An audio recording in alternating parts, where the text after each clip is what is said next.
Assalamualaikum warahmatullahi wabarakatuh. Ini lanjut yang sesi ini ya, tentang bab lukisan orang yang mempunyai lukisan Nyi Ratu Kidul di dalam kamarnya ataupun di tempatnya khusus kayak gitu ya. Ini juga sih sejalan dengan ada yang ibarat kata ngambil pesugihan, tapi ciri-cirinya juga ada yang pakainya itu. Jadi kita sebelum itu aku ini dulu ya, mengucapkan bismillah dulu supaya aku dijaga dulu, ibarat kata dilindungi lah. Bismillahirrahmanirrahim. Bibarokati wal karamati sultan wa uliya sayyidina Syabdul Qadir Jailani wa bisyafati nabiyina wa maulana Muhammadin sallallahu alaihi wasallam biidnillah waridullah. Ya Allah ya Allah ya Allah, innaka ala kulli syai'in qadir. Gitu ya jadinya. Semoga aku baik-baik saja ya, posisinya aku ngobrolin tentang bab ini. Yang jelas aku udah izin sih sama Nyi Ratu Kidulnya ataupun ininya, tapi ada kemungkinan bahasanya bukan aku berpikir ke negatif, tapi rata-rata praktis itu ada yang gak terimaan bahasanya gitu. Jadi kita ngobrol kayak gini karena ini belak-belakan banget kita bahasnya. Jadi kita lanjut yang sesi foto itu ya. Jadi dari pengalaman aku sendiri, apa yang pernah saya lalui sendiri, ada orang yang pesugihan itu metodenya itu di kamarnya atau di tempat tertentunya itu ada yang memakai foto Nyi Ratu Kidul itu, bahasanya foto itu di situ tuh ada pusaka-pusaka, ada kembang sesajen, ini itu tuh ada yang memang kayak gitu, dan itu memang jalurnya ke sono. Dan diberi apa enggaknya posisinya pesugihan itu memang ada yang diberi dan ada yang tidak. Dan ada yang sampai kaya banget, semakin lama itu malah makin kaya, tapi makin lama juga ada yang enggak kayak tadinya, awalnya kaya setahun 2 tahun sampai 10 tahun tuh kaya, terus setelah 10 tahun itu turun tuh ada. Dan ada penyebabnya kenapa turun, tapi nanti dulu ya, ini lebih ke jelasin yang fotonya tadi.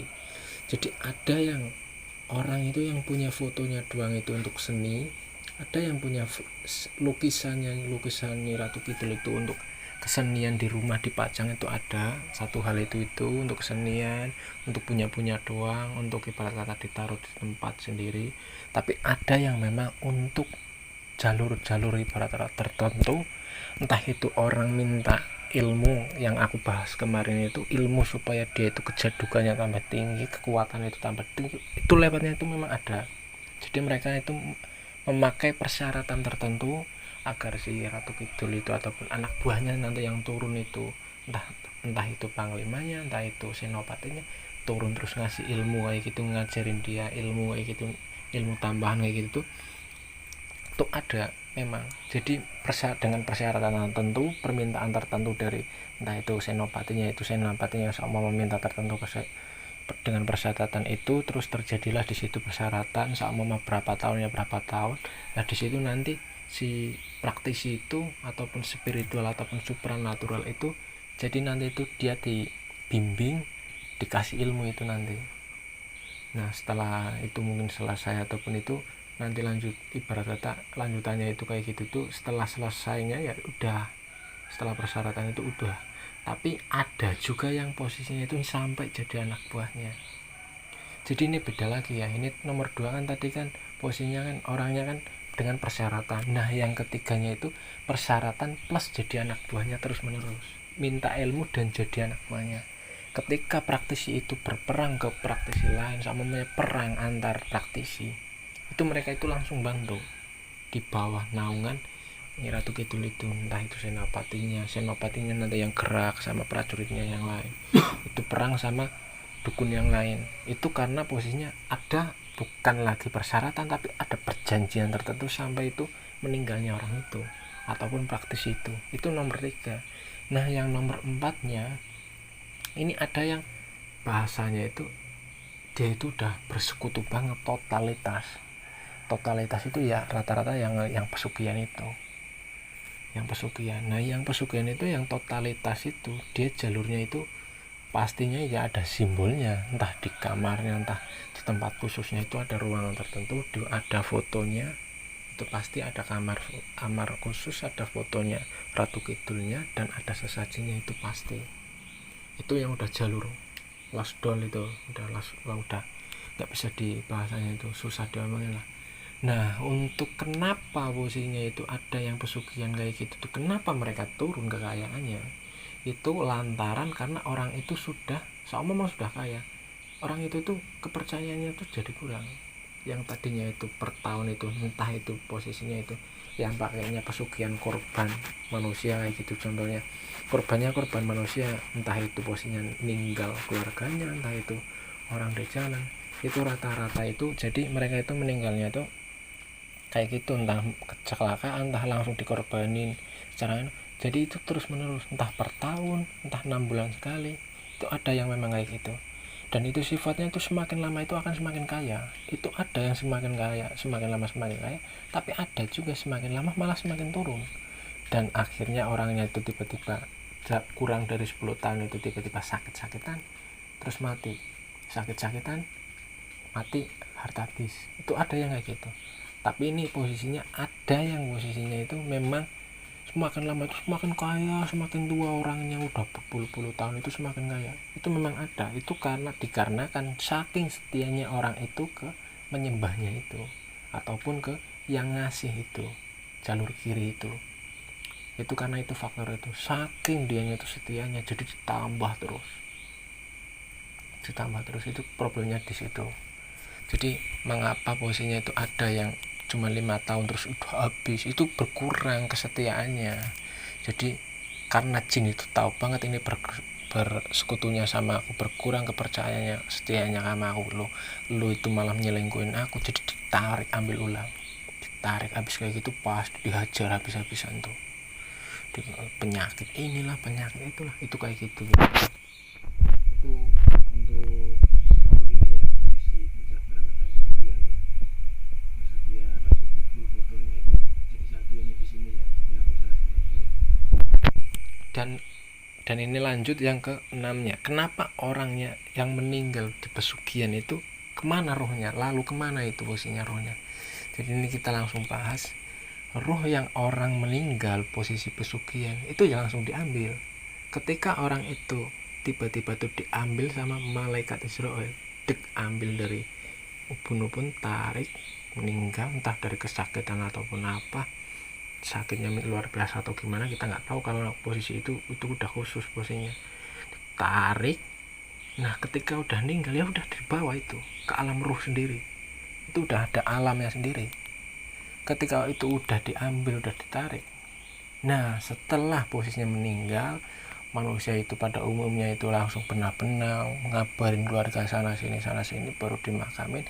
Ketika itu posisinya itu makamin ataupun dipetak bahasa Jawanya, dimasukin tanah, dikubur, dipetak, nah baru diturunin lagi tuh roh itu dari alam roh dikembaliin lagi sama malaikat Mungkar Nangkir yang bagian mempertanyakan itu, dikembalikan lagi ke bumi, dikembalikan ulang,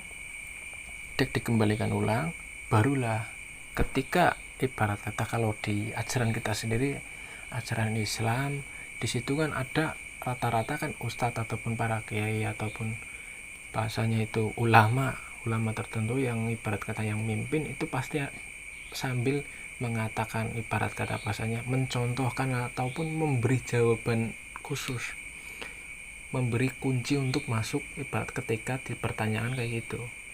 Itu rata-rata ulama Indonesia itu memberi kunci ketika mau di pertanyaan seperti itu. Contoh ketika kita ibarat kata di pertanyaan itu yang sering banget orang ibarat kata tahu itu man robuka, man nabiyuka, itu seperti itu. Di pertanyaan seperti itu ketika semuanya sudah dipertanyakan baru diambil lagi sama malaikat, dibawa ke alam roh. Jadi posisinya roh itu ketika udah meninggal ya tarik, ketika mau dipertanyakan man robuka atau man nabiyuka itu dikembalikan, dibetaknya itu ya pemahaman yang saya tahu itu di situ. Jadi nggak ada namanya orang meninggal habis pesugihan itu rohnya itu dibawa ke tempat pesugihan, itu nggak ada. Itu cuman posisinya bahasanya orang-orang orang-orang terlebih dahulu, orang-orang dulu lah bahasanya kayak gitu, dibawa kayak gitu ini itu. Ataupun bahasanya ada orang Jawa yang muasain ketika orang meninggal terus dipuasain, pengen ngeliat orang itu yang meninggal, pengen ngeliat ibarat kata kruhnya katanya. Ada yang mengatakan seperti itu, soalnya aku juga dengar dari sana sini itu ada orang meninggal, terus setelah meninggal karena saudaranya belum lihat itu, dia tuh puasa diem doang, terus ada yang datang dan itu katanya ruhnya, dia melihat ruhnya lagi naik. Itu sebetulnya itu, ini kita ngomong secara berpemahaman aku ya, itu sebetulnya itu jin luar ataupun jin dari sebelah rumah yang lihat merubah wujud seperti yang meninggal, ataupun si korban ataupun si beliau entah siapapun itu yang meninggal merubah jadi wujud itu, barulah itu yang puasa itu ngelihat. Itu tuh jin sebetulnya yang berubah wujud, itu jin sebelah wujud. Lalu ada pertanyaan lagi, lalu posisinya korinnya itu kemana? Ya korin itu ya udah hidup sendiri langsung, korin itu udah hidup sendiri karena di alam sono tuh luasnya minta ampun. Di alam sebelah itu, negeri sebelah ataupun alam sebelah itu luasnya minta ampun. Jadi korin udah langsung main ke sana kemari, udah punya dunia sendiri mereka. Jadi kita jangan seolah-olah itu semuanya itu korin, itu ini itu sedulur panjar, itu ini itu mereka itu udah hidup sendiri, punya kehidupan sendiri. Kita manusia aja kayak gini, ibarat kata bahasanya sedulur kita ataupun korin kita itu udah main sendiri, kadang lalu kemana-kemana bahasanya kayak gitu. Jadi jangan disangkut-sangkut pautin. Lalu ketika posisinya itu ada yang mirip orang yang meninggal, itu tuh jin yang jelas itu, jangan kesana kemari. Jelas ya di sini ya posisinya ya, untuk meninggal di kemana, pesugihan itu ruhnya itu kemana, ini aku jelasin secara detail dan secara dari pengalaman aku sendiri yang aku ketahui di sini. Jadi mereka itu kayak gimana itu udah ya, sudah saya jawab. Lalu untuk posisi luas wilayah Ratu Kidul atau tempat kerajaan yang ataupun tempat kerajaan yang mereka naungi, seberapa luasnya mereka itu, Nyi Ratu Kidul itu intinya itu dari ujung Bali sono, Lombok sono, Nusa Tenggara Timur sono itu masih ke sono lagi, itu nyampe ke wilayah hampir Aceh itu masih ke sono lagi. Itu luas banget mereka, itu di bawahnya itu masih banyak kerajaan-kerajaan yang aku bilang itu ribuan, itu masih di bawah naungan Nyi Ratu Kidul. Bahasanya kayak negara Indonesia itu memiliki pulau itu 73.000 pulau. Lah mereka itu memiliki kerajaan itu banyak banget, ribuan, itu di bawahnya. Lah pulau itu anggap macam mereka itu kerajaan 1, 2, 3 itu kayak gitu. Itu di alam manusia itu kayak gitu, di alam mereka itu anak banyak, itu banyaknya minta ampun, itu kayak gitu. Jadi di tempat mereka itu ya ada pemerintahan, ada sistemnya.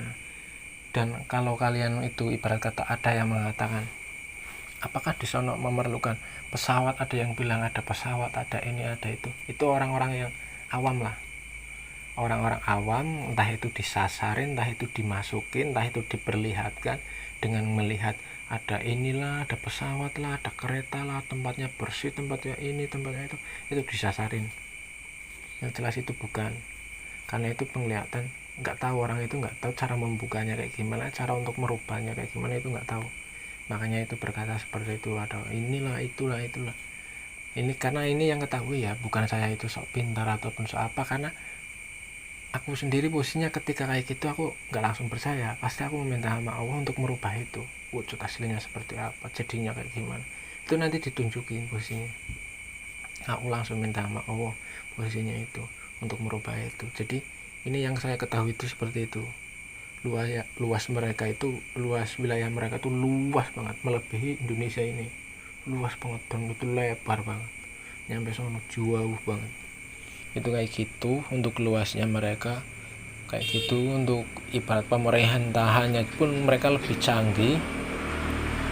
Untuk yang bagian khusus ibarat kata posisinya itu menteri ataupun panglima itu ada sendiri semua seperti layaknya manusia, dan mereka itu cukup bisa menghilang. Mereka itu mampu terbang, mampu hilang, mereka mampu buat portal ke dimensi biar lebih cepat, itu mereka mampu.